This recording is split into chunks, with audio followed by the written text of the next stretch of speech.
Bonne soirée à tout le monde. Euh, Déjà, de se réunir pour étudier le Chod Pessah, on accomplit une halakha dans le Shulchan Aruch, que l'âme Israël, ils ont coutume d'étudier les lois de Pessah dans les 30 jours avant Pessah. Et comme Rabbi Yaakov Sofer rapporte dans son livre, dans le Siman 429, que le fait même d'étudier les lois de Pessah avant Pessah, ça nous protège d'erreurs qu'on pourrait faire involontairement dans la fête de Pessah. C'est tout ce qu'on essaye de viser. On essaye de faire un Pessah kasher vesamer. En premier kasher, s'il est complètement kasher, alors Bezat Hashem, il serait sûr qu'il sera aussi sa mère. Et donc, de contribuer à cette étude, c'est quelque chose qui apporte donc une protection. Donc, Bezat Hashem, qu'on soit tous protégés par cette fête et d'aucune erreur, puisque le Hametz, c'est quelque chose de tellement grave. Et donc, malgré qu'on essaye d'éviter un maximum d'aliments, l'aliment le plus dangereux, c'est la matzah, puisque c'est de la farine et de l'eau. Et donc, c'est aussi une des manières d'être protégé si on utilise la loi de Pessah. Alors, on va être dans ce shiur très concret et pratique, sans trop d'amener d'explications, surtout d'apporter un maximum de données pour être prêt à cette fête. Alors, je vais commencer dans l'ordre des choses et bien sûr reparler brièvement de la situation de cette année en particulier. Alors, dans l'ordre des choses, ces jours-ci avant Pessah, il y a déjà des choses qui sont importantes de savoir. Il y a une halakha dans le siman 469 du Shulchan Aruch qui nous dit la chose suivante, que lorsqu'on fait le ménage de Pessah, où on se fatigue pour Pessah, dans les achats, dans les dépenses, dans le ménage, il est important de ne pas dire la phrase suivante. Oh, comment il est dur ce Pessah, comment il est casse-tête ce Pessah, etc. Il me coûte cher ce Pessah. Il ne faut pas se plaindre de cette fête. Et c'est une halakha dans le Shulchan Aruch. C'est des choses qu'on peut, des fois, chas v'shalom, oublier lorsqu'on est dans la labeur des achats ou la labeur du nettoyage, de ne pas dire ces phrases-là.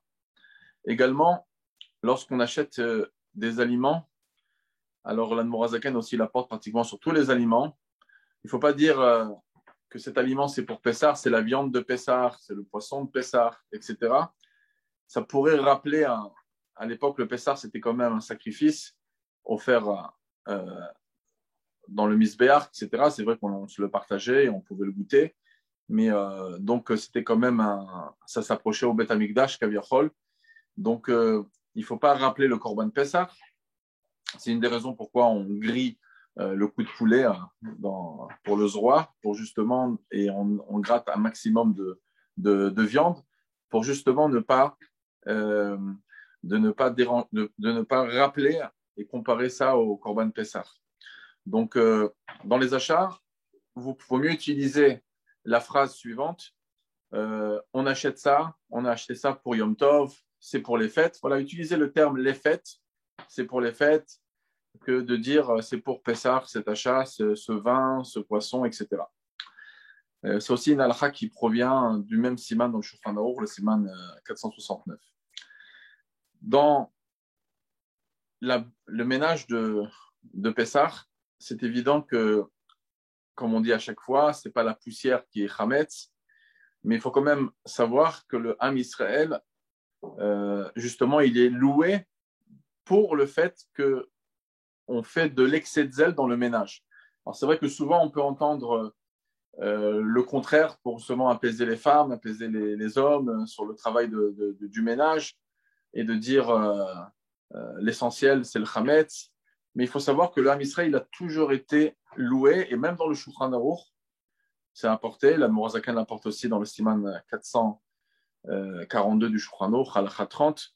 Israël Kedoshim M. Le peuple juif, c'est un peuple kadosh parce qu'il frotte de partout. Et donc, ça fait partie. Donc, il ne faut pas non plus. On est devenu dans le monde moderne, on essaye d'avoir des raccourcis dans tout. Eh ben, on peut penser que les générations d'avant exagéraient lorsque nos grands-mères, même retapissaient la cuisine, etc., faisaient la peinture. Il faut savoir que non.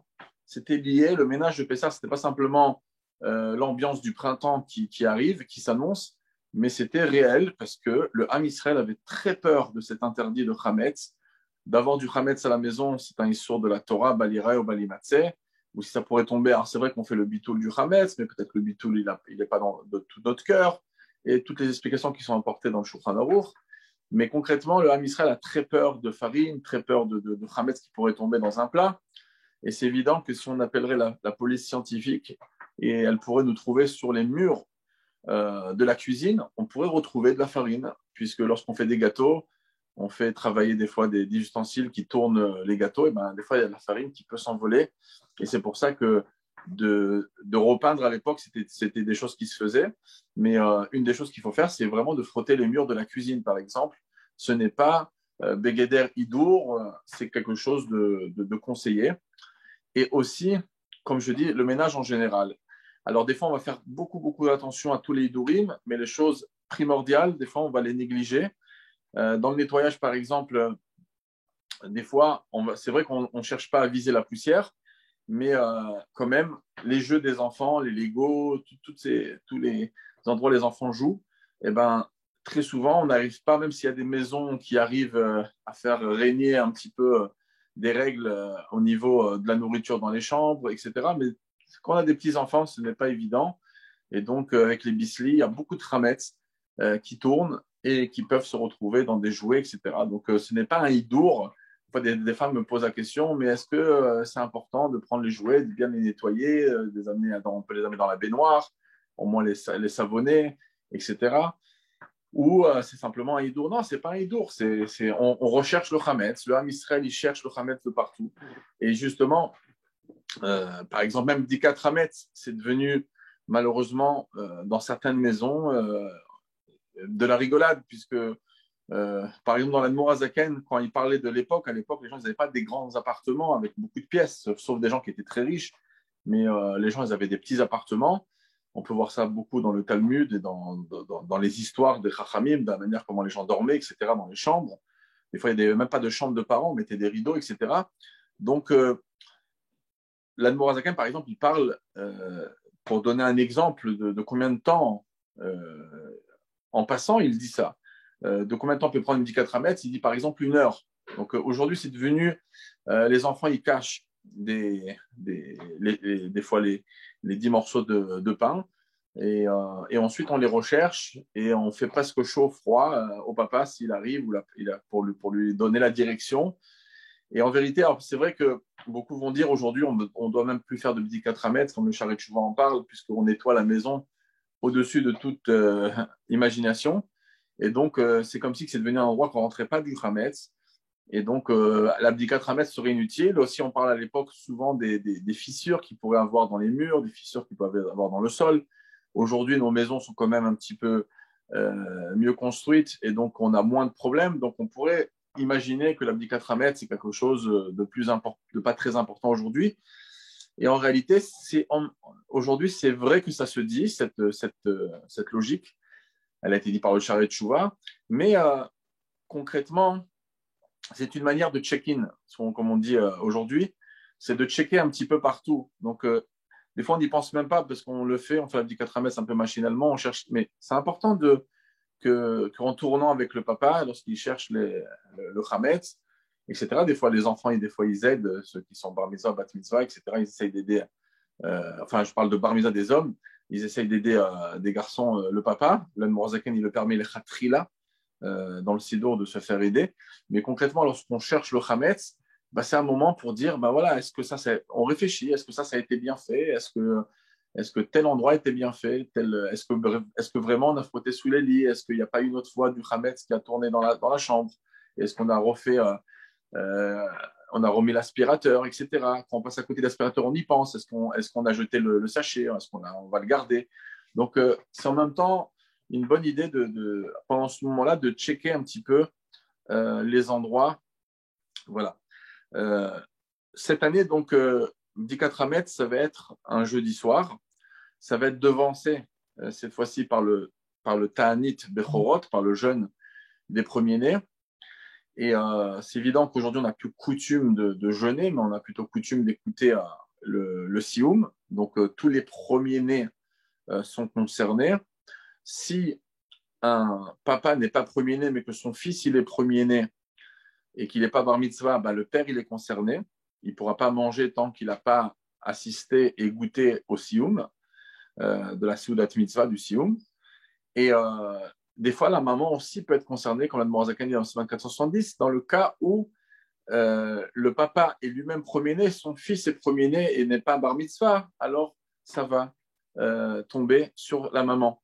Alors c'est vrai que si la maman elle est enceinte ou qu'elle allait, elle peut être exemptée à la base de ce jeûne, étant donné qu'aujourd'hui on entend le sioum, donc c'est une possibilité de. Alors c'est vrai que techniquement c'est pas toujours facile, surtout à l'horaire où on écoute le sioum à la synagogue après Shacharit, c'est pas évident pour une maman d'assister. Donc une des choses qu'on peut faire, c'est de la faire assister aujourd'hui, même avec le téléphone, on peut même lui montrer en vidéo qu'elle assiste un petit peu au Divrei Torah et à la fin du sioum. Et en même temps, on peut s'inquiéter de prendre une petite partie d'un aliment distribué. En général, ce n'est pas du chametz, parce que les synagogues ont peur de chametz pendant ces périodes-là. Donc, ils vont des fois distribuer des dates, quelque chose. On prend un aliment de la synagogue de la Soudat Mitzvah pour la faire goûter à sa femme. Comme ça sera une façon de casser le jeûne. Comme j'ai dit dans une vidéo plus longue, pour les Sfaradim qui sont pas Chabad, Bichal, cette année, c'est même pas une vraie obligation, le Tanit Bechorot. Donc, dans le cas où ils n'auront pas réussi à, trouver un sioum, à écouter un sioum, il faudra savoir que pour les Sfaradim, il y aura assez de poids pour nous dire que la femme ou la personne n'est pas du tout obligée de jeûner ce jour-là. Voilà. L'Abdikat Hametz, donc jeudi soir, et comme chaque année où il y a Abdikat Hametz, l'Abdikat Hametz doit se faire au plus vite après la sortie des étoiles. Alors, en général, les maris vont faire Arvit, mais il faut aller au plus vite faire Arvit, comme la Mozakan parle dans Siman Taflamed Aleph 431. Il dit faire tout de suite Ma'ariv et rentrer. Il ne faut pas qu'il discute avec des personnes à la synagogue. Il ne faut pas que lorsque le mari arrive à la maison est encore en désordre, parce qu'une maison en désordre empêche le commencement de Bdikat Hametz, comme c'est marqué dans le Shulchan Aruch de la Morazaken dans Siman 433. On ne peut pas faire Bdika, je vais répondre aux questions à la fin. Vous pouvez marquer peut-être les marquer. Je descendrai pour lire sur chaque question. Donc, c'est important de faire le Bdikat Hametz tout de suite, au début de la nuit. Et c'est pour ça que la maison doit être propre avant de partir à la synagogue faire Ma'ariv. Comme ça, lorsqu'on arrive à la maison, tout de suite, on fait Bdikat Hametz. Et les termes là-bas sont assez rigoureux. Les termes de dire que si une personne, on s'imagine par exemple que la nuit est tombée on va dire à 7 heures, et que la personne rentre à la maison, et le temps que la maison est prête pour 4 mètres, c'est 10 heures, 11 heures, et ben cette personne, d'après les termes du Shulchan Aruch, de la Morazaken, cette personne a transgressé la parole des sages. Parce que les sages ont voulu qu'il commence 4 mètres tout de suite au début de la nuit. L'Admorazakan explique longuement dans une de ses notes du contrat Sachron pourquoi c'est très important de commencer à l'heure et pas en retard. Donc ça, c'est pour chaque année, y compris cette année-là. Par rapport à vendredi, de manière rapide, on va également anéantir le Hametz qu'on possède, à part ce qu'on va laisser pour Shabbat. On va en parler rapidement du Shabbat, mais on va anéantir donc tout le Hametz à l'horaire habituel de chaque année. Malgré que cette année-là, a priori, ce n'est pas la veille de Pessah, et on peut manger du Hametz encore le vendredi et le samedi matin tôt. Malgré ça, le Hametz doit être anéanti. Tout le Hametz qu'on a, le terme de l'Admorazaken, on me va harim et kol ha-Hametz shibirchuto, 444, tout le Hametz qu'on possède, qui n'a pas été vendu, bien sûr. Les ventes aussi, ne pensez pas qu'on peut vendre toute la journée de vendredi. Il faudra vendre à l'heure, comme vous faites toujours, au moins un jour avant, 2 jours avant, 3 jours avant. Essayez d'aller vendre le Hametz comme vous faites d'habitude, pour pouvoir respecter et ne pas confondre avec d'autres années. Si Shalom, quelqu'un n'aurait pas vendu son Hametz, alors il y a des ouvertures plus grandes, puisque vendredi, on a le droit de posséder du Hametz. Donc, l'effet de vente va surtout prendre effet juste avant Shabbat, mais concrètement, il faut quand même s'habituer à vendre le Hametz à l'heure.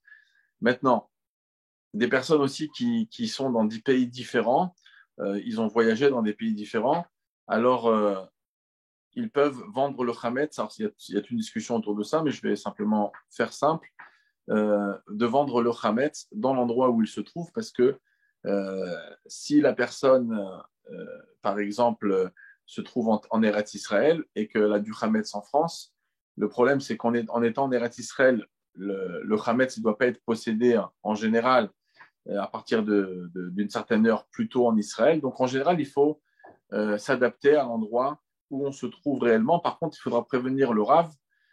Si une personne, par exemple, va avoir la coutume, par exemple, de faire 2 jours en Eretz Israël, ceux qui font 2 jours, ben, le Hametz, en vérité, le Rav en Israël va récupérer le Hametz du Goy, mais il ne va pas le rendre au propriétaire. Donc, on sait s'arranger avec ça.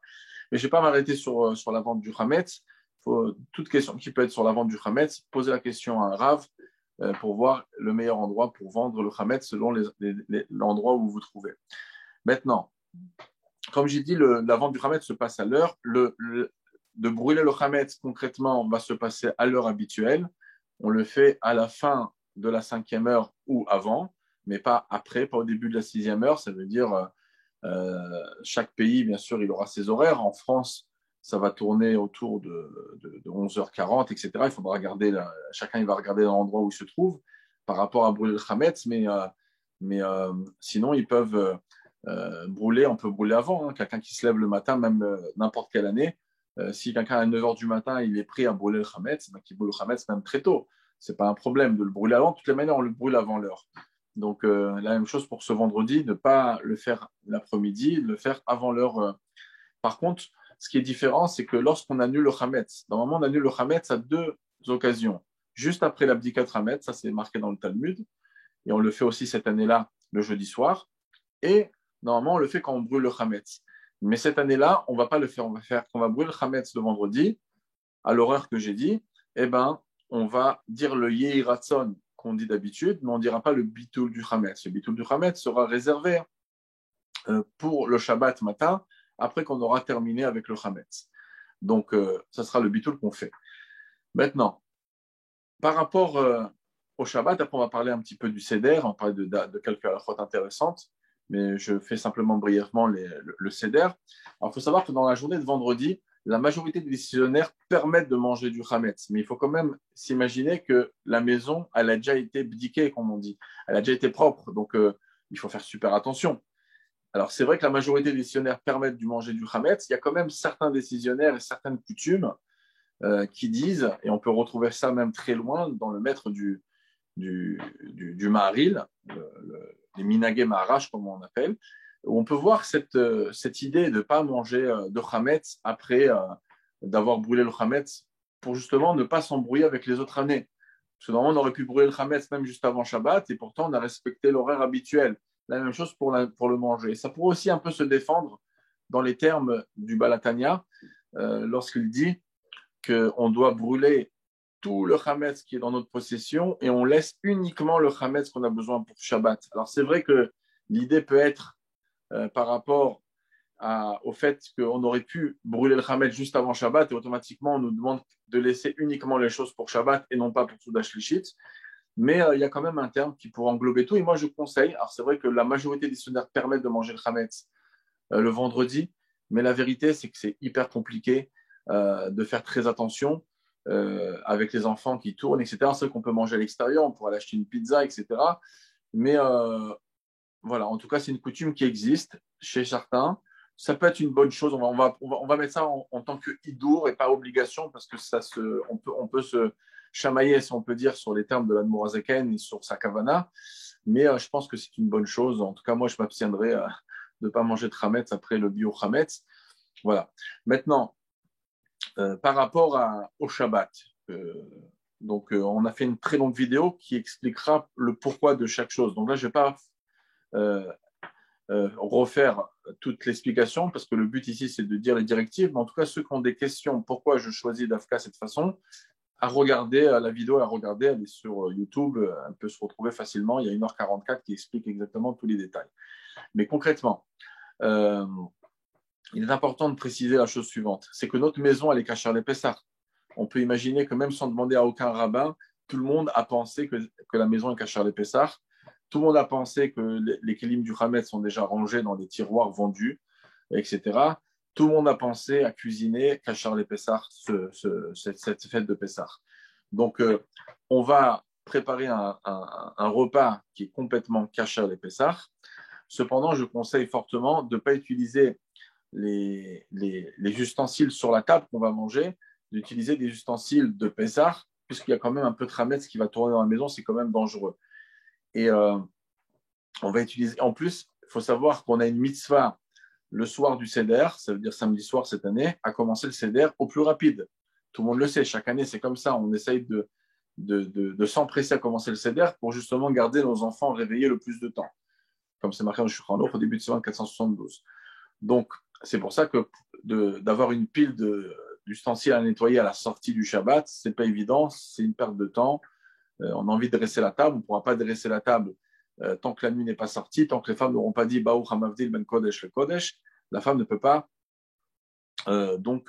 s'occuper de préparer la table. Donc tout va se préparer à l'issue de Shabbat, à la sortie de Shabbat. Donc c'est pour ça que c'est conseillé de manger dans des kélim. Les choses ont été cuisinées dans des kélim de Pessah. Les kélim sur la table, ce sont des ustensiles qui sont jetables. Maintenant, de manger du Hametz, par exemple le vendredi soir, chofchi, comme on dit, de manière libre, et ensuite penser ramasser tout ce qu'il y a, c'est pas évident, surtout quand il y a des enfants à table. Et en plus, lorsqu'on va laisser, je vais répondre les questions après, mais de toute façon, il n'y a pas de l'équilibre, sont déjà mis de côté avant Pessah, ceux qui sont Hametz. Donc, on parle d'équilibre en plastique qui sont jetables sur la table. Si on va mettre du Hametz dessus, ça va être très difficile à s'en débarrasser, surtout à l'étranger. Encore en Israël, on a des fois la possibilité de porter dehors et d'abandonner notre sachet dans un endroit qui appartient à personne, etc. Ici, en France, ça va être compliqué de faire ça. Donc, on ne peut pas porter. De mettre dans l'autre poubelle et de verser de la javel sur toutes les petites miettes de Hametz qu'il pourrait avoir sur toutes les assiettes en plastique, c'est super compliqué d'être tranquille que ça a été fait d'une bonne manière. Donc, c'est pour ça qu'on a proposé, et vraiment ceux qui ont des questions sur ça, regardez la vidéo, vous serez convaincus de la manière d'agir. Donc, concrètement, Shabbat, on se doit de manger du pain pour la Souda de Shabbat, et pas simplement un peu de pain, on doit manger un peu plus qu'un kabetza, comme le Siman 291 nous dit, donc ça fait environ 60 grammes. Donc, on va manger, après le kidouche, on fait notre kidouche sur la table. Le chametz, c'est des pitotes qui ne s'effritent pas, ou du pain en tout cas qui fait pas beaucoup de miettes. C'est très conseillé. Et ensuite, on fait donc notre motzi après le kidouche. Le pain, il peut être posé même sur la table avec des ustensiles en plastique, mais le pain, il est protégé, il est enfermé dans des sachets en plastique, donc il n'y a aucune miette qui est censée être faite sur la table. Donc, on a ce pain qui est bien protégé. On mange, on va dire, à un demi-mètre de la table. Dans un autre sachet, on va manger nos 60 grammes. Vous pouvez les peser avant Shabbat pour voir combien ça fait 60 grammes, c'est pas grand-chose. Vous mangez ce qu'il faut, vous terminez, vous nettoyez votre bouche, vous laissez ce qui reste pour le lendemain. Ensuite, le lendemain, ça sera la même chose. Et avec la bouche un peu propre, on peut se la nettoyer dans le lavabo qu'on a quelque part, bien sûr, pas dans l'endroit où c'est cachar les Pessah, où il y a des kélim. Et ensuite, on peut passer à table, cachar les Pessah. Et comme ça, on est protégé. On ne met pas de trametz partout. On n'a pas besoin de surveiller nos enfants où ils ont tourné, pas tourné, parce que ça devrait demander une autre du 4 trametz. On laisse nos enfants quelques secondes, quelques minutes sans être concentrés. Qu'est-ce qu'ils ont fait avec le trametz? Une miette par là, une miette par là. Ça s'embarque de partout. Alors c'est vrai qu'on va dire que les miettes qui sont par terre, ils pourraient s'annuler, mais aujourd'hui, nos parterres sont très propres. Ce n'est pas les parterres de l'époque du Shulchan Aruch. Nos chaussettes sont assez propres, etc. Bon, donc c'est pour ça qu'il faut vraiment faire très très attention. Et la même chose pour le samedi matin. Samedi matin, on va prier très tôt à la synagogue, comme c'est marqué dans le Shulchan Aruch, Mashkimim. On va prier très tôt parce que si on doit s'arrêter, par exemple, en France, en Israël, c'est environ vers les 10h10, et en France, ça va être vers les vers les 10h40 et quelques. J'arrondis un petit peu pour prendre un peu de marge, pour ne pas prendre de risques selon des endroits différents. Et, bien sûr, chacun va suivre un peu ses horaires, parce qu'il y a des horaires du Magen Avraham, donc je parle des horaires du Baal HaTanya. Chacun il suivra son calendrier qu'il a l'habitude de respecter. Mais en tout cas, il faudra avoir terminé le Chametz, aussi les 60 grammes, s'être nettoyé la bouche comme il faut. On peut prendre un cure-dent sans se faire saigner. On peut prendre lorsqu'on s'est bien rincé la bouche, on peut prendre aussi avant ça à sec une brosse à dents. Il y en a qui permettent même la brosse à dents pas à sec, mais en tout cas nous chez Chabad, on est marqué comme le Higrot Moshe et le Mintrat Yitzhak dans différents endroits. Ou bien on a des fois il y a des Mivrechet Shinaim qui sont spéciales de Shabbat, où il n'y a pas de srita, on n'a pas peur qu'on va essorer quoi que ce soit. Et donc, on va faire attention de se rincer la bouche. Quand on a terminé, on prend tous les restants de tramettes qu'on a pu faire tomber. Normalement, on n'a pas fait tomber, on a mangé en sac. On vide tout ça dans les toilettes. Comme c'est marqué en semaine 445 à la Chassan de Morazaken, on peut faire bio chametz à l'intérieur. Et bien sûr, ensuite, à partir de l'heure interdite de manger le chametz, on a déjà terminé. On peut même faire le bitoul du chametz, il ne faut pas l'oublier. Et comme ça, on est tranquille, on s'est débarrassé du chametz, on mange une souda, même si ça dépasse l'heure interdite, on continue notre souda et on a, comme j'expliquais dans la vidéo très longuement, il n'y aura aucun problème, il n'y aura pas besoin de remanger du chametz à la fin du repas. On pourra manger sans faire de brachot avant, après, le repas continue, faire Birkat Hamazon à la fin, malgré qu'on est déjà dans l'heure interdite, parce que le chametz, on s'en est débarrassé, il n'y a plus de miettes, il n'y a plus rien, ni dans la barbe, ni dans nulle part, on a fait très attention. Maintenant, cuisiner, par exemple, des kitniotes, de toutes les manières, nous, on est mahmir de ne pas cuisiner des kitniotes dans les kélim de Pessah, d'accord. Et donc, quand on peut le déduire de la Morazakan en 453, que c'est quand même un issour qu'il faut annuler, donc on ne va pas utiliser ça dans nos ustensiles de Pessah. Et de toutes les manières, comme la question, chaque année, on peut se la poser.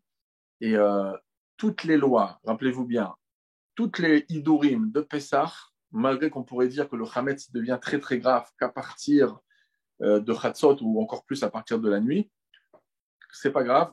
Toutes les choumotes de Pessah, à partir du moment où on ne peut plus consommer du chametz, par exemple en Israël vers 10h10, vers la France vers peut-être 10h40, 10h50 selon les endroits, à partir de ce moment-là, on ne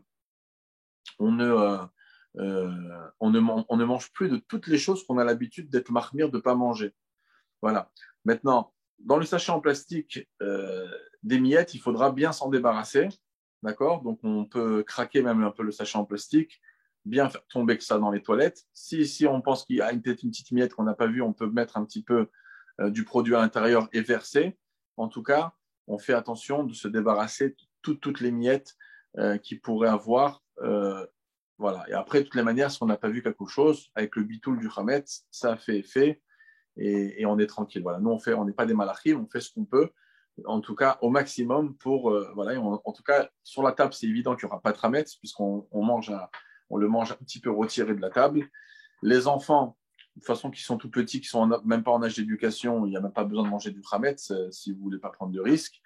Et en tout cas, les enfants qui mangeront du chametz, il faudra être surveillés par les parents, de manger la petite portion qu'on a dit et terminer, mais ne pas les laisser comme ça manger le chametz ni le vendredi soir, ni le samedi. Il y en a même des personnes il y a d'autres solutions il y a des sfaradim qui permettent d'utiliser de la matzah ashira à l'orange ou au vin, etc. C'est pas évident par rapport à Borémine et Mezonot, mais ils ont sorti se reposer sur certaines opinions. Il y en a qui prennent de la matzah mamash et qui la cuisent ou qui la font frire. Et une matzah qui est frite, elle peut être mangée avant Pessah et elle reste à motzi, c'est un kazaït. Mais ça aussi, en général, c'est des risques parce qu'on ne va pas utiliser un keli pour faire shrouya chez nous. Et de plus, le Shulchan Aruch nous permet de manger du chametz à ces moments-là. On fait attention. Tout ce qu'on arrive à trouver, on jette. Et on espère, Bezat Hashem, d'avoir un Pesach Keshav et Sameach. Donc ça, c'est par rapport un petit peu au Shabbat. Je rajoute pas mal de détails. C'est que d'habitude, on s'inquiète toujours quand c'est qu'on va se couper les cheveux, quand c'est qu'on se coupe les ongles la veille de Pessah, parce qu'en général, après Chatzot, on rentre dans des grands problèmes. Cette année-là, c'est pas un problème puisque le vendredi, ce n'est pas la veille de Pessah. Et automatiquement, on a tout le vendredi pour se couper les cheveux, se couper les ongles et faire des choses qu'on des fois on ne fait pas après Chatzot, la veille de Pessah. Aussi, c'est très important de tout préparer vendredi. D'habitude, on prépare les choses la veille de Pessah, mais là, la veille de Pessah, c'est Shabbat. Donc, quand on veut préparer nos matzot, nos sachets de matzot, on veut préparer le maror, pour se débarrasser des tolaïm, de le rentrer dans l'eau savonneuse, etc., nettoyer. Tout ça, ça va se faire le vendredi ou à l'avance pour ne pas rentrer dans des problèmes. La charosette aussi, pour ne pas rentrer dans pétrir, etc. Et Shabbat, de toute façon, on ne peut pas faire de charosette. Après, bon, le soir, c'est sûr qu'il y a des ouvertures, il y a des manières de faire pendant Yom Tov, la charosette, c'est évident. Mais on prépare tout pour justement ne pas avoir de choses à faire, de ne pas rentrer dans aucune question. L'eau salée aussi se prépare avant. Donc le vendredi, il faudra vraiment tout préparer. Et également, le coup de poulet que nous, on prend pour le zroa, il doit être grillé. Et les œufs aussi, on va les préparer. Pour moi, on peut préparer après Yom Tov, mais bon, idéalement, préparez tout pendant le vendredi pour ne pas rentrer des questions. Si quelqu'un il aurait oublié de griller le coup de poulet, eh ben, il ne pourra pas le griller samedi soir. Pourquoi? Parce que Yom Tov, si on grille quelque chose Yom Tov et qu'on ne mange pas Yom Tov, c'est assourd. Et nous, on a l'habitude de ne pas manger grillé. Et en tout cas, de griller, et surtout la zroa, c'est elle est grillée le jour de Pessah. Parce que le jour de Pessah, ça dépend des coutumes. Mais c'est pour ça qu'on conseille, pour ne pas rentrer dans toutes les questions qui sont marquées dans le Siman 476, on conseille fortement de ne pas griller le coup de poulet si on le fait samedi soir. Mais Bezrat Hashem, on ne va pas oublier et on va tout préparer avant. Puisque je parle en plus de griller, on sait que le samedi soir, le soir du Seder, on a la chouma de ne pas manger de choses grillées, de viande grillée. Donc c'est pour ça qu'il faut faire attention. D'après beaucoup de poskim, le poulet au four, si on a un four de Pessah, le poulet au four, avec un tout petit peu d'huile simplement pour pas que ça colle, ça peut être appelé un tzlikedar et ça peut être considéré comme grillé. Donc c'est des choses à ne pas faire pour le soir du Seder. Alors, je vais parler de quelques halachot. On s'est un petit peu arrêté sur cette année-là, de halachot générale par rapport au soir du Seder. Quelques points importants. Et ensuite, je vais regarder les listes de questions qui se seront accumulées. Alors, moi simplement, on peut faire 5-6 jours de cours de Hilchot Pessah, c'est évident. On ne pourra pas satisfaire tout le monde. On va faire un petit peu quelques petits détails. Alors, premièrement, je commence d'abord avec la fin. Très souvent, à l'issue de Pessah, les femmes, ils s'inquiètent, Rav, à partir de quelle heure on peut ouvrir les tiroirs. Bon, c'est évident qu'on ne va pas ouvrir les tiroirs tant qu'on n'a pas mis de côté les kélim de Pessah pour ne pas les salir, etc. Mais en tout cas, à partir de quand on peut profiter du Hametz, il n'y a pas besoin d'attendre 1 heure, le temps que le Rav il appelle le Goy, etc. Ne vous inquiétez pas, ça ne se passe pas comme ça en général. Tout de suite à l'issue de Pessah, même si le Rav il est resté à Soudat Mashiach et il a fait Fabregen, ne vous inquiétez pas, il n'y a pas de problème. Dans les contrats, en tout cas, il y en a qui marquent des choses, il y en a qui ne marquent pas des choses, mais on n'a pas de problème avec le Goy. Ça s'appuie sur des explications d'Admorazaka au Siman Tavnoun, Siman 450.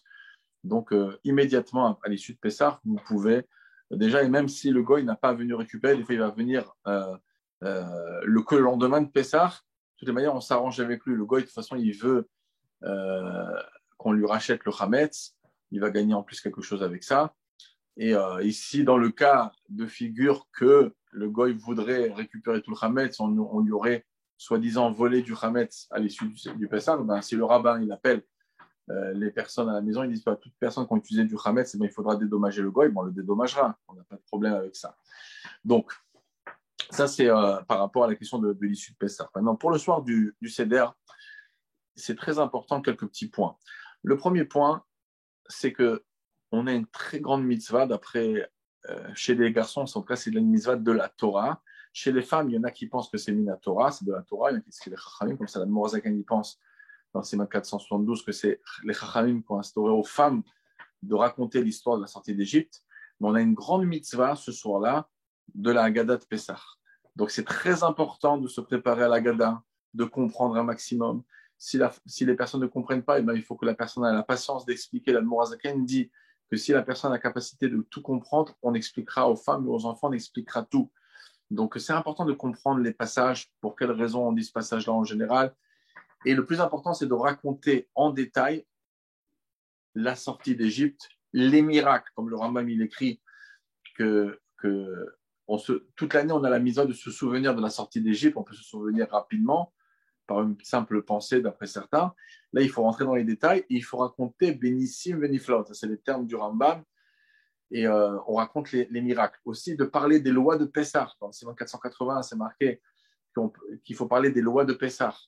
Donc, de mentionner des lois de Pessah, de raconter l'histoire de Pessah, de raconter les miracles. Donc, le maximum que vous pouvez faire à ce niveau-là, quand on parle, vraiment de s'arrêter, parce que des fois, les personnes, ils font ça d'une manière robotisée.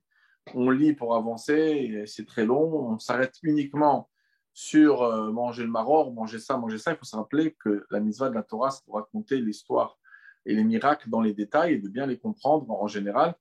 Et voilà. Chez les femmes, j'ai dit que c'est rabbinique d'après la Mourazaken, mais il y a quand même des opinions qui pensent que c'est d'après la Torah.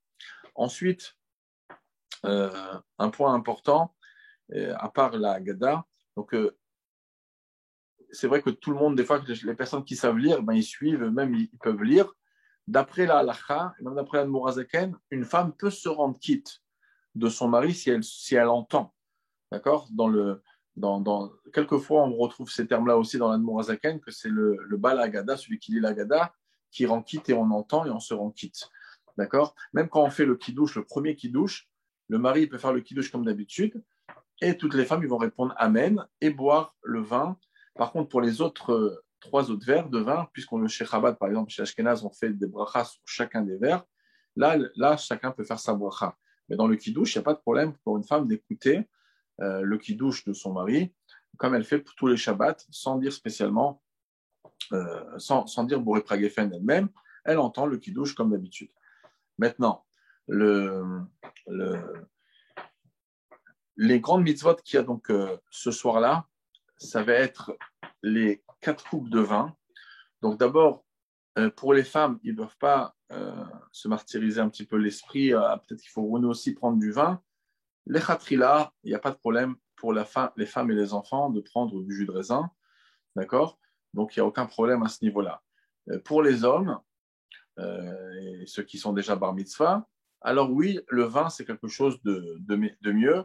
D'après pas mal de décisionnaires, le prix Hadash, il apporte une opinion qui refute, mais qui pense qu'il y a une de simcha, c'est bien d'avoir de l'alcool dans le vin. C'est-à-dire que c'est pas du jus de raisin, c'est du vin pour se réjouir. Par contre, c'est très important de s'appliquer, comme le Rambam le dit, la Mourazakan aussi, de choisir un bon vin.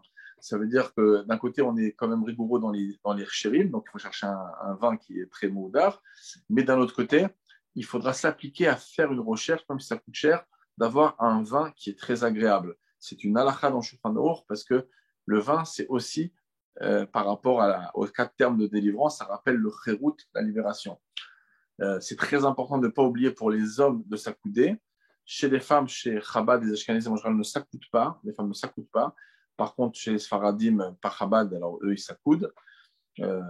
Voilà. Maintenant, s'accouder, c'est très important d'apprendre au mari ou à toute personne qui s'accoude. S'accouder, c'est pas mettre la main comme ça sur la table et de boire comme ça. Ça, on se rend pas quitte. Et c'est grave de boire des verres de vin sans s'accouder. Et des fois, il faut même recommencer. Donc, ça dépend de quel verre on parle. Surtout le deuxième verre, on recommence. Le premier verre, si on a eu l'intention de reboire, eh ben, on doit recommencer.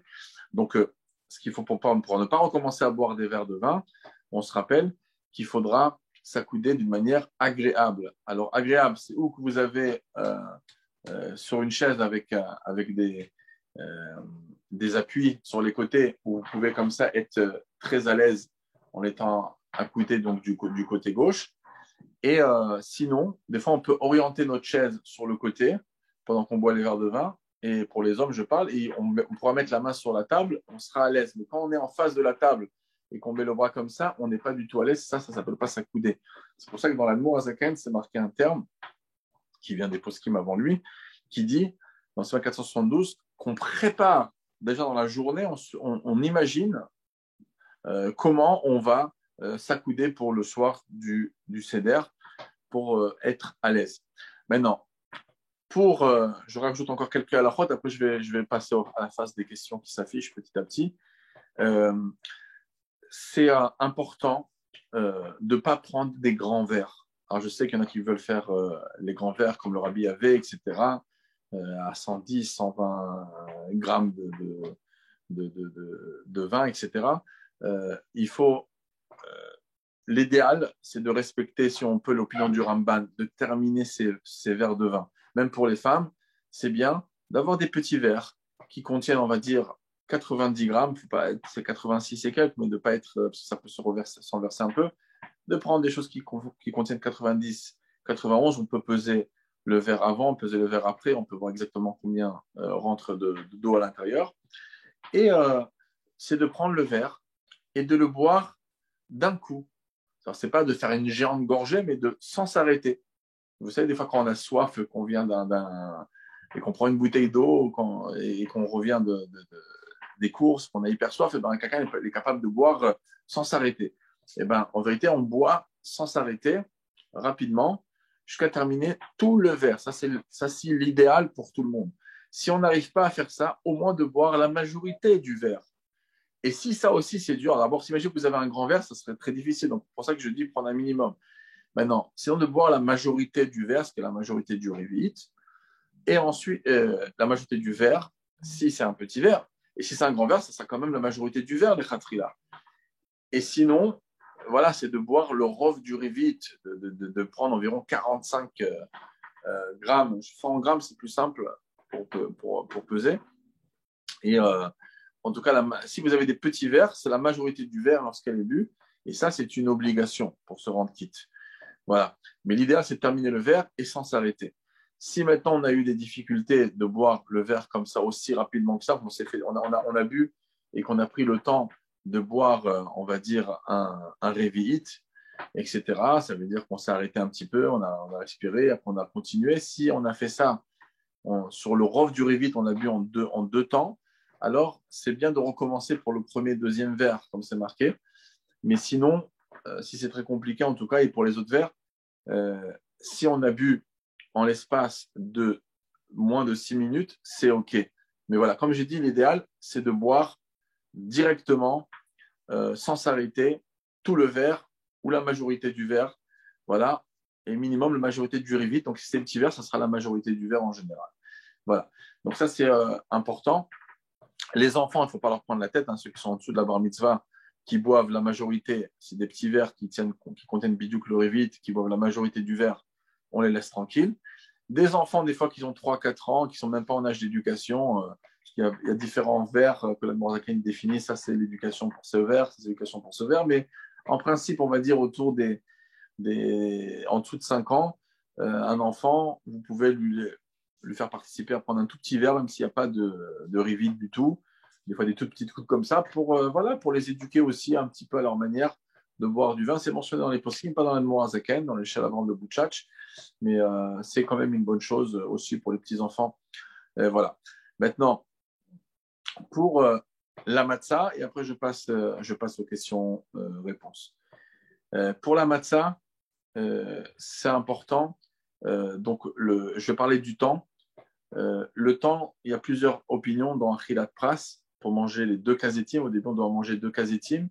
Alors, déjà, je parle pour les hommes. Pour les femmes, ça va dépendre. Est-ce que les garçons qui sont bar mitzvah, ils ont des plateaux, donc aussi, le mari aussi. Donc, on peut distribuer un kazaït de la matzah d'en haut et la kazaït de la matzah du milieu. Donc, ça, il n'y a pas besoin, parce que la kazaït du milieu, elle est petite. La grosse partie, elle a été gardée pour la ficomane. Donc, ça, il n'y en aura pas assez pour distribuer un kazaït. Je rappelle que le kazaït, c'est pas besoin d'aller vers les 27 grammes ni les 30 grammes.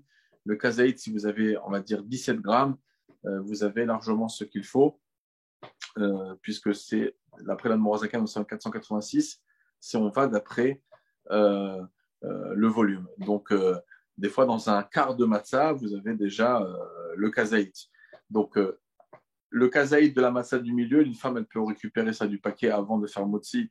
Elle aura pris déjà son kazaït de matzah dans un sachet déjà pris. On peut les préparer vendredi, les petits kazaitim, etc. 17 grammes de matzah. Et le mari va lui donner, ou les garçons qui sont à table, ils vont donner à chacun à sa sœur, etc. donner un kazaït de la matzah d'en haut. C'est environ un quart de matzah, donc il y en a assez.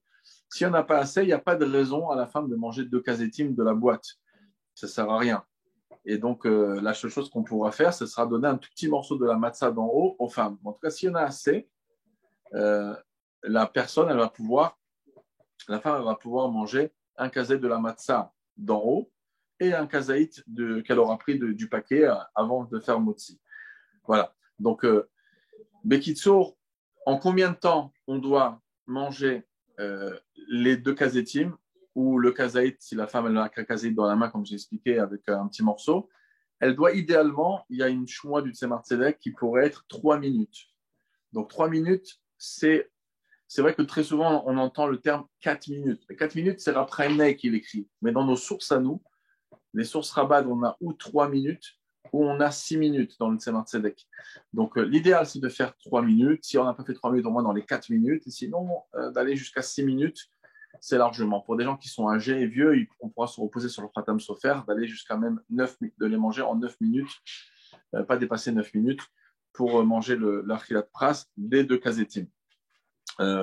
Maintenant, donc je répète simplement pour les femmes qui n'auraient peut-être pas compris ce que j'ai dit rapidement, par rapport à la manière de distribuer. Et en plus, par rapport à la bracha, très souvent les femmes ils se demandent est-ce qu'on se rend quitte, parce qu'il y a 2 brachot, il y a la bracha de Amotzi Lechem Min Haaretz et il y a Alachilat Matzah. Le mari, en général, qu'est-ce qu'il fait? Le mari, il attrape 3 matzot dans les mains quand il fait Amotzi Lechem Min Haaretz. C'est la matzah d'en haut, la matzah d'en bas qui est entière, qui va être pour le sandwich qu'on appelle le korer, et il y a la matzah du milieu qui est déjà coupée et qu'on a un petit morceau dedans. Donc, on attrape les 3 matzot, on fait Amotzi Lechem Min Haaretz. Ensuite, on lâche la matzah d'en bas, il ne nous reste plus que la matzah d'en haut entière et ce petit morceau de matzah du milieu, où on fait la khilat matzah. Les femmes, eux, n'ont pas besoin, ils vont répondre simplement Amen, mais au moment où ils vont recevoir ou un petit morceau de la matzah d'en haut, comme chaque Shabbat, on reçoit un petit morceau de challah, là on reçoit un petit morceau, ou bien un kazaït si on a assez, comme j'ai dit, un kazaït, si c'est un quart de matzah, le mari peut pratiquement donner à 3 personnes un kazaït, à lui un et encore 3 autres personnes. S'il n'y en a pas assez, il y a plusieurs filles à table, ben les frères qui sont bar mitzvah, ils vont pouvoir aussi donner, aussi s'il y a des enfants qui ne sont pas bar mitzvah, que les parents leur ont fait le luxe d'avoir aussi une karat seder avec des matzot, et ben eux, ils pourront aussi donner de la matzah où ils auront fait en vérité motzi dessus. Donc on essaie de viser le motzi qui a été fait sur 2 chalotes entières. Donc un morceau de kazaïd d'en haut, selon les opinions, et un kazaït que la femme elle a déjà récupéré dans la boîte avant même. Pas besoin de lui donner un kazaït de la matzah du milieu, puisqu'on n'en a pas assez. À l'époque, on en avait assez, puisqu'on avait des matzot très épaisses, comme c'est marqué dans Siman 458, qu'on distribuait aussi aux femmes de la matzah du milieu, etc. Mais là, on n'en a pas assez. Donc, une femme, elle va prendre une matzah qui est pas entière, hein, c'est un morceau de matzah, un quart de matzah. Comme j'ai dit, le vendredi, c'est bien d'en préparer plusieurs pour que des kazetim ils sont prêts. Et comme ça, la femme, elle peut manger un kazaït de la matzah d'en haut qu'on leur a distribué et un kazaït qu'elle a. On va les manger ensemble, un petit peu en sandwich. On croque des 2 matzot en les avalant, idéalement les 2 petit à petit. À l'époque, ça s'avalait d'un coup, mais aujourd'hui, c'est très difficile de faire ça et c'est pas besoin. Et le rabbi ne faisait pas ça et le mari, il n'a pas besoin de faire ça de toute manière. Donc, on prend les kazetim, on les mange ensemble, on avale, on mange, on avale, on essaye de faire ça en 3 minutes, si on n'a pas fait en 3, en 4, et sinon on essaye de faire ça en 6, et pour les gens fatigués et vieux, et on peut aller jusqu'à même 9 minutes. Par contre, c'est important que les femmes, au moment où ils vont manger leur morceau de matzah, ils vont faire chez Chabad, c'est comme ça, c'est notre coutume, ils vont faire Amotzi Lechem Min Haaretz et Alachilat Matzah. Voilà. C'est-à-dire que le mari, comme on fait chaque Shabbat, chez Chabad, chaque Shabbat, lorsque la femme reçoit du vin, elle ne fait pas Boré Geffen, elle répond Amen. Par contre, quand elle goûte le pain, elle fait un Motzi Lechem Min Haaretz. Ça, c'est notre coutume. Donc, la même chose ici, ce sera notre coutume de faire un Motzi et à l'Achilat Matzah. Là, je vais regarder les questions qui se sont affichées et on va essayer d'y répondre au moins la majorité. Alors, je cherche ici. Voilà, c'est comme ça peut-être. Voilà, ok. Alors, je reprends d'en haut et je vais. Voilà. Si nous vendons les kelim à un goy, logiquement, il faudrait. Ah, la question du siècle. Voilà. Alors, il faut savoir que voilà, la question que la dame pose, si on vend des kélim au goy, alors on devrait les retremper. Bon, le rabbi a fait toute une sira pour dire pourquoi on ne les retrempe pas. Donc, on n'a pas besoin de les retremper. Maintenant, c'est vrai qu'il y a des gens qui ne sont pas Chabad. Le rabbi explique qu'une des raisons pourquoi on devrait tremper, c'est parce que le fait même que c'est proche du goy, le goy a une capacité de les utiliser, et c'est cette capacité de l'utiliser qui rend une touma dans le kéli. Comme le kéli est chez nous enfermé dans un tiroir et surveillé normalement, il n'y a pas ce problème-là.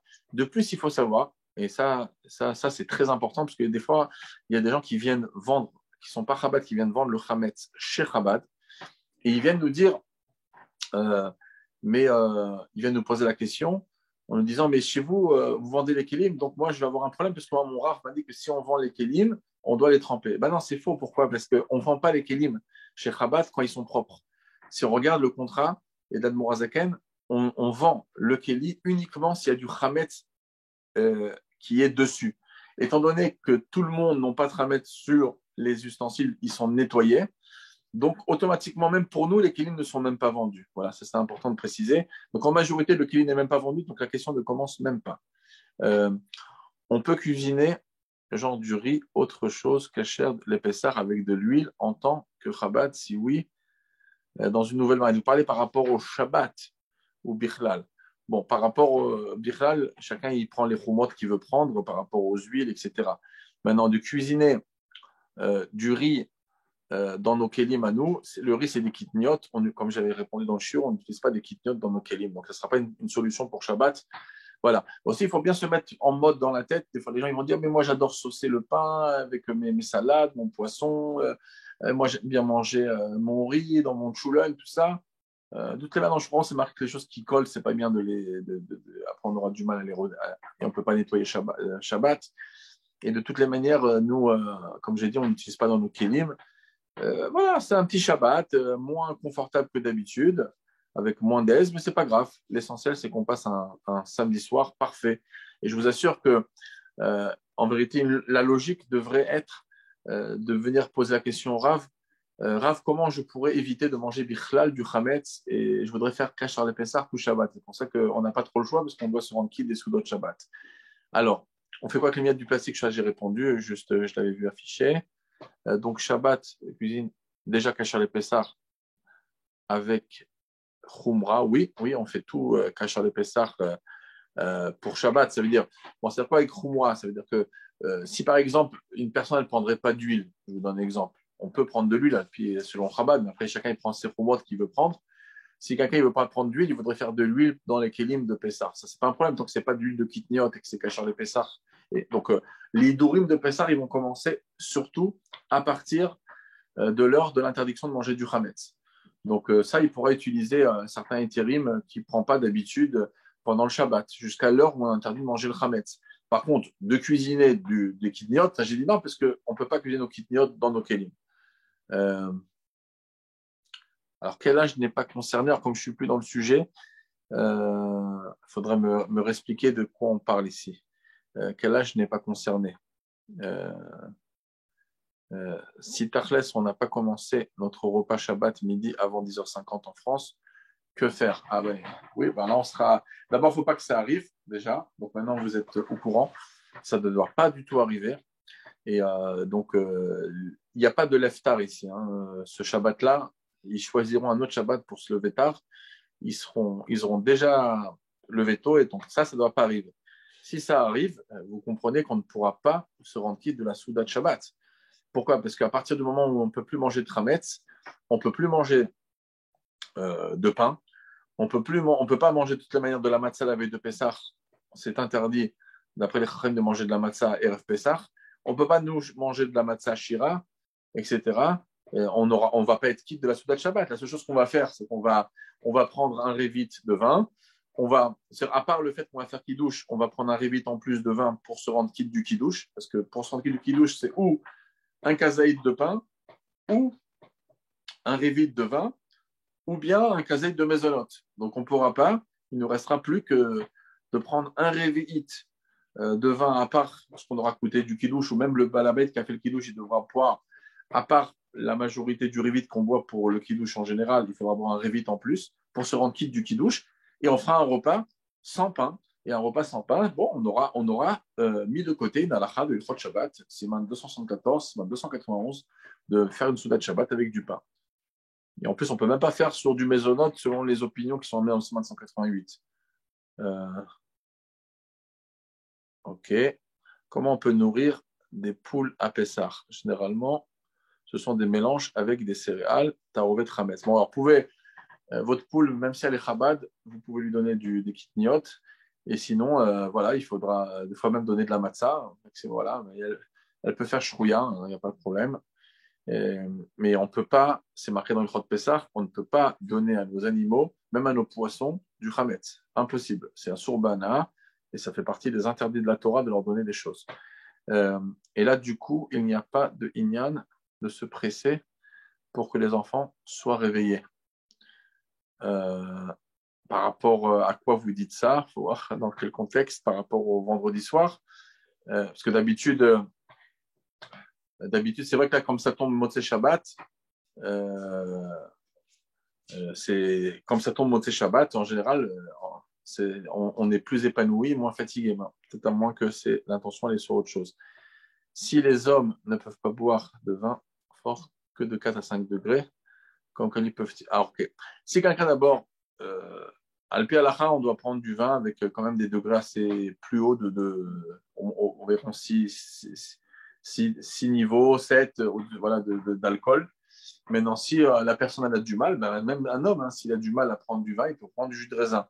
Et ne pas faire l'explication erronée que des fois, on a même dans le Shulchan Aruch, c'est marqué que même si quelqu'un ne supporte pas le vin, il haït le vin et qu'il en a mal, et ça va lui faire mal, comme Rabbi Yehuda Barbier, il avait mal au temple jusqu'à Shavuot, et ben, ça parle qu'à l'époque, il n'y avait pas de jus de raisin. Aujourd'hui, qu'il y a du jus de raisin, parce qu'à l'époque, à Pessah, à l'époque des Chaim, il n'y avait pas de jus de raisin. C'était impossible d'avoir du jus de raisin à Pessah parce qu'il n'y avait pas de raisin. Les raisins, ils s'arrêtaient vers le début de l'hiver. Donc, les raisins, il fallait les presser. N'importe quel raisin pressé, après 1 mois à 40 jours, il se transforme en vin. Donc, on ne pouvait pas avoir de jus de raisin à Pessah. Aujourd'hui, qu'on en a, donc, si quelqu'un il en souffre, ou qui déteste le vin, mais il pourra prendre du jus de raisin. Les grammes, oui, non, vous verrez que 90 millilitres, c'est des grammes aussi. C'est 90 grammes, ça revient au même. C'est donc pour ça que c'est plus facile à peser. Comment peut-on vous joindre? Faut m'envoyer des questions en WhatsApp sur mon numéro. Voilà, mon numéro israélien, c'est 052 6 770 584. 052 6 770 584. Alors, comment on fait quand on n'a pas de balance? Eh ben oui, on ne peut pas faire de miracle. Si on n'a pas de balance pour se peser, il faut environ. C'est pour ça que quand je dis de peser, c'est très simple. C'est parce que si je vous dis un quart de matzah, ça serait une erreur en vérité de vous dire qu'il y a 17 grammes de matzah, parce qu'il y a des matzot qui sont plus épaisses, des matzot moins épaisses. Donc c'est pour ça que c'est environ. Donc dans un cas où vous n'avez pas de balance, allez-y, prenez plus de marge, prenez presque, dépassez bien le quart de matzah pour être sûr d'avoir ce qu'il faut. Alors, donc la personne a demandé est-ce que on peut manger du chametz l'après-midi. Alors j'ai expliqué que le rov des décisionnaires vendredi pense qu'on peut manger du chametz, mais c'est quand même très dangereux comme j'ai dit. Et dans les termes de l'Admor Hazaken, ça peut se défendre que c'est mieux que pas. Donc on va dire que Alpi Halacha, c'est permis si on fait hyper attention, mais il vaut mieux être méadère si on peut prendre le temps de ne pas en manger et on laisse uniquement les choses qu'on a besoin pour Shabbat.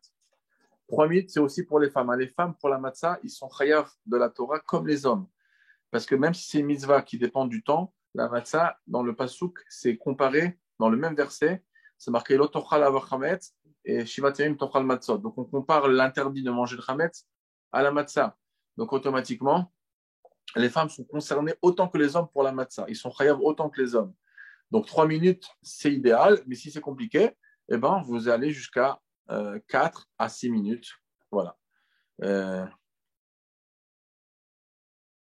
Est-ce qu'on peut faire Shabbat avec matzah ashira? Et shitat rabat, non. Parce qu'une matzah ashira, d'abord, il faut savoir qu'après l'heure de l'interdit de manger le chametz, on ne pourra pas manger de la matzah ashira. Deuxièmement, la matzah ashira, c'est du mésonote, puisque c'est fait avec.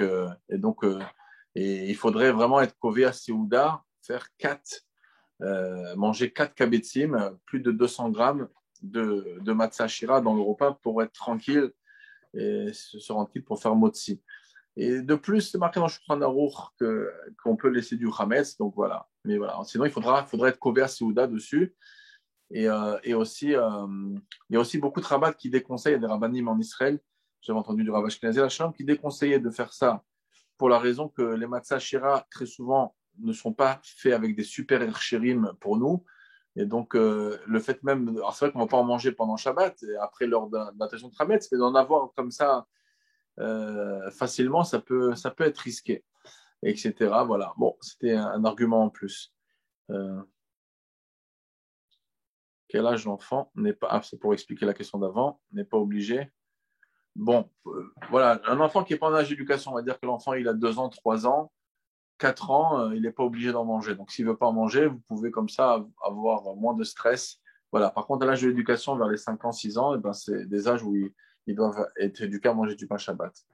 Mes élèves séfarades m'ont demandé si vendredi soir, elles peuvent manger de la matzah ashira, style à l'orange ou du vin. Alors j'ai répondu sur ça dans le shiur, qu'il y a des rabbanim séfarades qui permettent ça, l'ora de base, etc., et qui disent qu'on peut faire motzi. Ça se défend même d'après le Mishnah Berurah dans le Siman 471 à la fin 21, Sif Katan 21. Donc ils ont sur qui se reposer pour faire ça. Voilà. Et s'ils peuvent manger 200 grammes, ça sera encore mieux. Mais voilà. Mais en tout cas, nous, j'ai expliqué pour nous, c'est pas, vaut mieux faire ce qui est marqué dans le Shulchan Aruch. Peut-on dépasser Chatzot pour manger de la ficomane afin de pouvoir s'approfondir dans la Haggadah? Surtout pas. La halakha, elle est très claire dans le Shulchan Aruch, Siman normalement 477. Là-bas, c'est marqué qu'on ne mange pas la ficomane. C'est l'Isère, il faut faire très attention de ne pas manger la ficomane après Chatzot. Donc, on n'a pas le choix. On est obligé et ça passe pas sur l'approfondissement de la Haggadah, on n'a qu'à s'approfondir sur les passages après.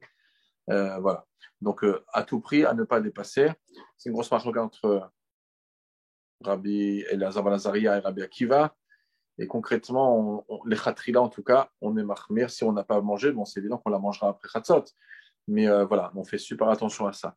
Par contre, le halal, chez marqué chez Chabad, on ne fait pas attention de le faire après khatzot. Quelle est la manière de faire motzi pour les sfaradim avec de la matzah après l'heure de la consommation du chametz? Ben, eux, ils mangent de la matzah ashira. Donc, s'ils ont l'heure du manger du chametz, elle est déjà arrivée.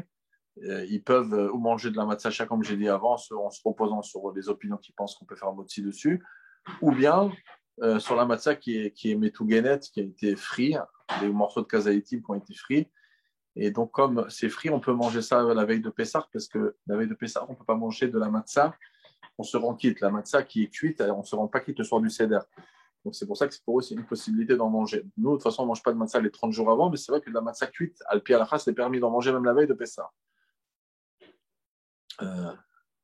Quel matzah est permis d'être consommé avant le seder pour les sfaradim? Comme j'ai dit, ou de la matzah shira, ou de la matzah cuite, ou frit, avec dans l'huile, dans beaucoup d'huile. Est-ce que le charbon des barbecues est cachère les Pessah? Oui, il n'y a pas besoin de faire attention à ça. Vous achetez, voilà.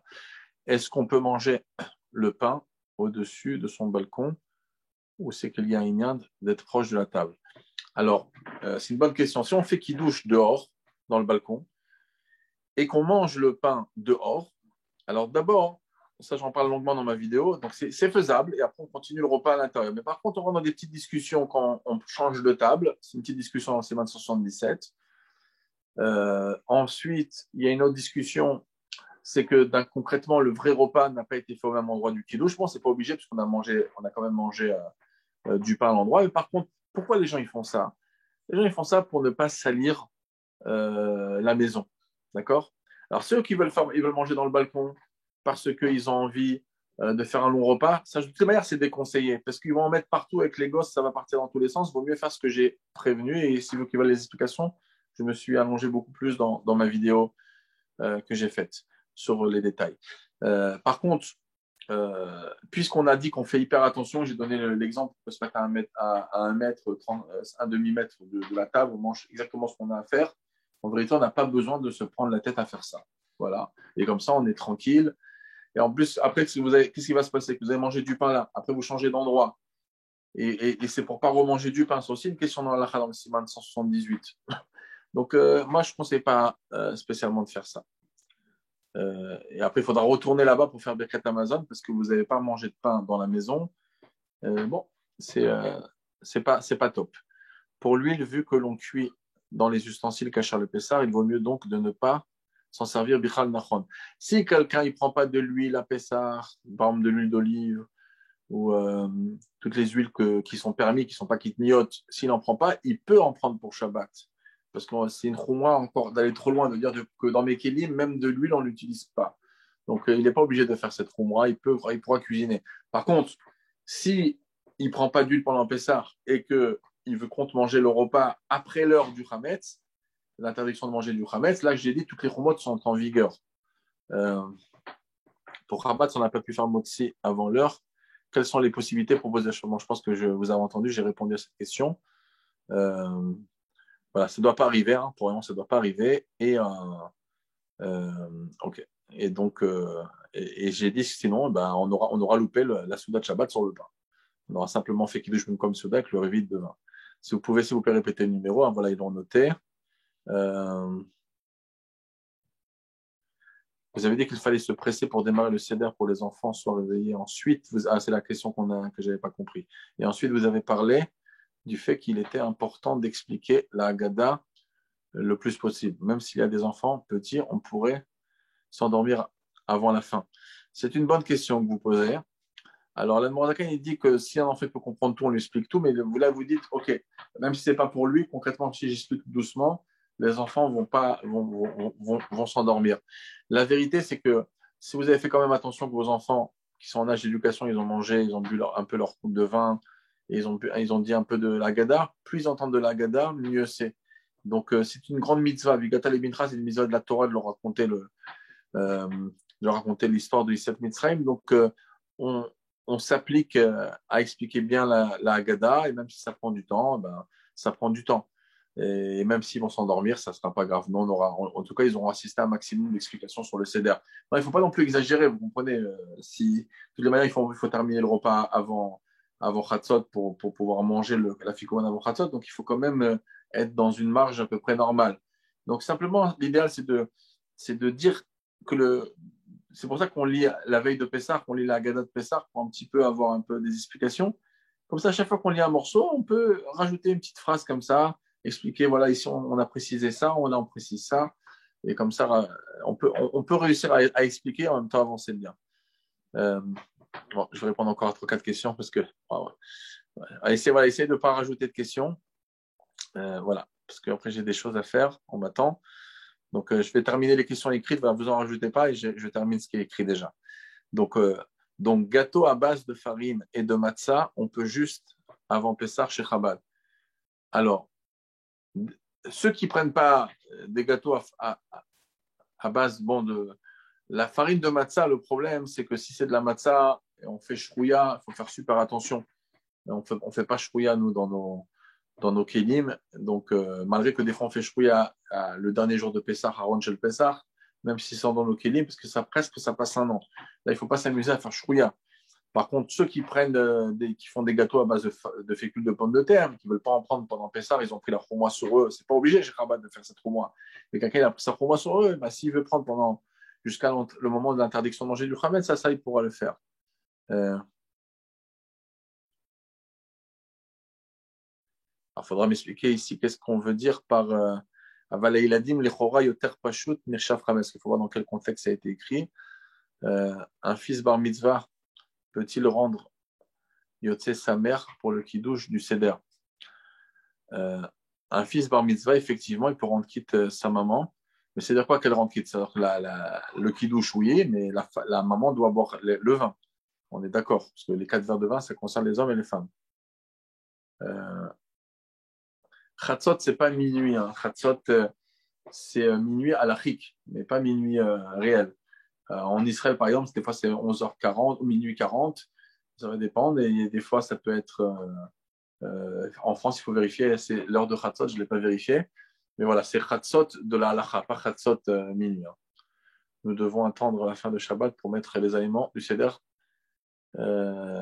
sur la plata. Oui, oui. Tant que Shabbat n'est pas sorti, on ne peut rien faire. Et quand Shabbat sort, il faudra dire Baruch Hamavdin, le Kodesh Lechol.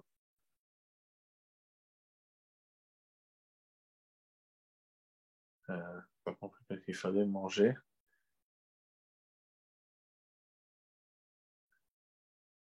Qu'est-ce qu'il fallait manger que de la Kiara? Ah, par rapport au matzot que distribuait. Bon, ça j'ai expliqué bien dans le. Il y a la matzah qu'on mange, les petites matzot qu'on prend à la place de la matzah jvoura. Chaque femme, elle a une matzah qu'elle a pris.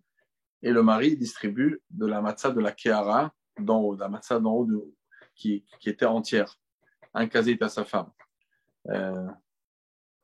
Bon, on essaie de pas de rajouter de questions parce que je vais pas réussir, parce que vraiment je dois m'arrêter. Une seconde.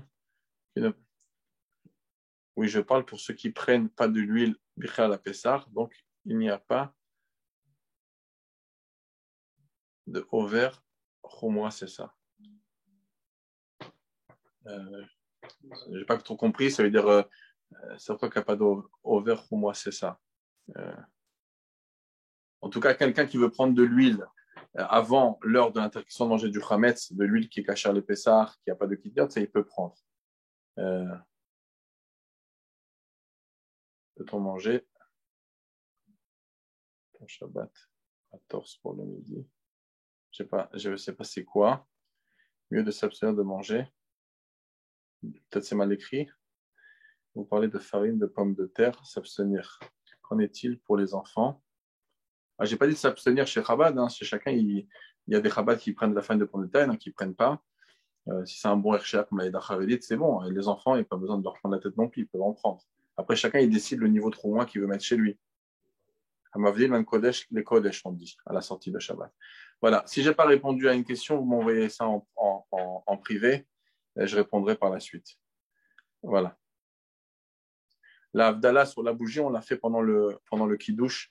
Le premier Kiddush qu'on fait à l'issue de Shabbat, le premier des vers, ça sera justement, on ne va pas ni approcher les mains chez les hommes pour la Havdalah, on va pas faire Bessamim non plus, on va simplement dire à Mavdim Boré Moréa Esh en regardant les bougies de loin, s'ils sont sur la table ou sur le côté, on les regardera, mais rien d'autre. Voilà. Peshar Kashav et Sameach, Bezat Hashem, qu'on entend que des bonnes choses. Et qu'Akadosh Baruch Hu, il soit Mevaer avec le Chametz, et Mevaer toutes les maladies qu'il y a en ce moment, tout le corona, et que voilà, qu'on a un Pessah avec la santé. Qu'on puisse manger au Beth Amikdash le Korban Pessah, Bezat Hashem.